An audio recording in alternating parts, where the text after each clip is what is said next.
Hello Ravi, मैं हमारे कार्यस्थल के माहौल को और बेहतर बनाने के बारे में सोच रहा था, खासकर कम्युनिकेशन और सुरक्षा के मामले में। मैंने साइकोलॉजिकल सेफ्टी के बारे में सुना है, लेकिन मुझे समझ नहीं आ रहा कि इसे साइट पर कैसे लागू किया जाए। क्या तुम मुझे इसमें मदद कर सकते हो? यह बहुत ही अच्छा कदम है, सर। साइकोलॉजिकल सेफ्टी साइट भी शारीरिक सुरक्षा जितनी ही महत्वपूर्ण है। इसका मतलब है कि आपकी टीम एक ऐसा माहौल महसूस करे जहां वे बिना डरे अपने विचार, चिंताएं या गलतियां साझा कर सकें। चलिए इसके कुछ मुख्य स्टेप्स पर चर्चा करते हैं। सबसे पहले आपको खुली बातचीत को प्रोत्साहित करना होगा। अगर आपकी टीम का कोई सदस्य कोई खतरा देखता है, तो बिना किसी हिचक के उसे तुरंत बताने का अधिकार महसूस होना चाहिए। सर, मुझे लगता है कि इस लाइन का लाइन क्लियरेंस सही तरीके से नहीं हुआ है। शायद ये मेरी गलतफहमी हो, लेकिन मैंने सोचा कि आपको बता दूं। आपने सही किया, धन्यवाद। मैं इसे तुरंत चेक कराता हूं। आपकी फीडबैक हमारी सभी की सुरक्षा के लिए महत्वपूर्ण है। ध्यान से सुनकर और बिना जजमेंट के प्रतिक्रिया देकर आप अपनी टीम के साथ विश्वास बनाते हैं। यह उनकी टीम को दिखाता है कि उनकी बातों की कदर की जाती है और सुरक्षा से संबंधित चिंताओं को तुरंत सुलझाया जाएगा। मैंने क्रेन ऑपरेट करते समय ठीक से ध्यान नहीं दिया, जिससे हमें 1 घंटे की देरी हो गई। मुझे इसके लिए बहुत खेद है। कोई बात नहीं, आपको एहसास हो गया। अगली बार बिल्कुल ध्यान रखें, ये सभी के लिए बेहतर होगा। चलिए मिलकर इस पर काम करते हैं ताकि अगली बार यह न हो। हम इससे सीखेंगे। सर, ऐसी गतिविधियों के दौरान हुई चूक को सामान्य बनाने का एक उत्तम उदाहरण है। जब बिजनेस एसोसिएट वर्कमैन को गलती करने पर दोष या सजा का डर नहीं होता, तो वे जल्दी से इनकी रिपोर्ट करते हैं, इससे पहले कि वे बड़ी समस्याओं में बदलें।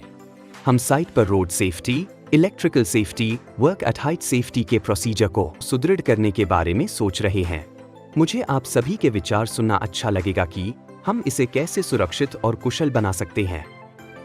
मैंने देखा है कि बारिश या धुंध के दौरान दुपहिया वाहन दिखाई नहीं देते, जिससे दुर्घटना का खतरा बढ़ जाता है। क्या हमें दुपहिया वाहन पर रिफ्लेक्टिव जैकेट पहनने से फायदा होगा? यह बहुत अच्छा सुझाव है। रिफ्लेक्टिव जैकेट से दृश्यता बढ़ेगी और सुरक्षा में सुधार होगा। चलिए इसे लागू करने के तरीकों पर चर्चा करते हैं।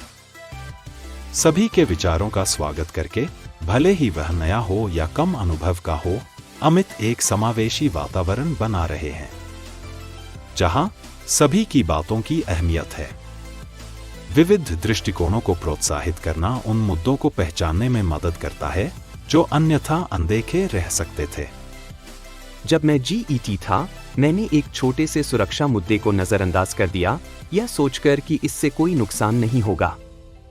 यह एक महंगी गलती साबित हुई। मैंने इससे सीखा कि अनिश्चित होने पर भी बोलना बहुत महत्वपूर्ण है।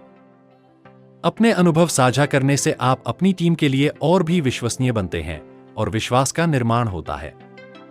यह दिखाता है कि यहां तक कि लीडर भी गलतियां करते हैं और जब कुछ गलत होता है तो उसे स्वीकार करना ठीक है। अमित और रवि ने देखा एक एम्प्लॉई किसी बीए वर्कर को अधूरी पीपीई पहनने पर डांट रहा था। अमित रवि के साथ वहां तक गए और एम्प्लॉई से वार्तालाप की। क्या हुआ राकेश, आप इन्हें ऐसे डांट क्यों रहे हैं? सर, ये बिना पूरी पीपीए के काम कर रहा था। मैंने इसे बोला है कि सेफ्टी ऑफिसर से जाके पीपीए ले ले। नहीं राकेश जी, यह सही तरीका नहीं है। ऐसी स्थिति में आपको बिजनेस एसोसिएट वर्कर के साथ सुरक्षा संवाद करना चाहिए, जिसकी ट्रेनिंग आपको दी गई है। और रही बात सेफ्टी पीपीई की, तो यह केवल सेफ्टी ऑफिसर की जिम्मेदारी नहीं है। साइट पर मौजूद line manager, business associate safety officer इत्यादि की भी उतनी ही जिम्मेदारी है। ऐसे डांट कर आप उसका भला कम कर रहे हैं, उसे मानसिक रूप से डरा ज्यादा रहे हैं। ऐसा करने पर वर्कर कभी आपके पास अपनी समस्या साझा करने में सहज नहीं होंगे और आपको स्थिति का सही अंदाजा नहीं लगेगा। आज सबका काम बहुत अच्छा था। याद रखें, यह साइट आपकी शारीरिक और मानसिक सुरक्षा को प्राथमिकता देती है। एक दूसरे का ध्यान रखें और अगर कुछ भी गलत लगे तो तुरंत बताएं। साइकोलॉजिकल सेफ्टी को सामान्य व्यवहार के रूप में प्रदर्शित करके अमित न केवल एक सुरक्षित कार्य वातावरण बना रहे हैं, बल्कि सहयोग, इनोवेशन और विश्वास को भी प्रोत्साहित कर रहे हैं। इसका परिणाम एक अधिक प्रभावी और समर्पित टीम होती है। सर, आपने यह अच्छे से समझ लिया है। हमें इसी तरह आगे बढ़ना है और टाटा पावर सेफ्टी को और सुदृढ़ बनाना है। साइकोलॉजिकल सेफ्टी नेतृत्व से शुरू होती है।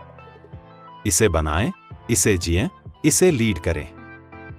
हम फिर मिलेंगे अमलीकरण के कदमों एवं और जानकारियों के साथ। नमस्ते।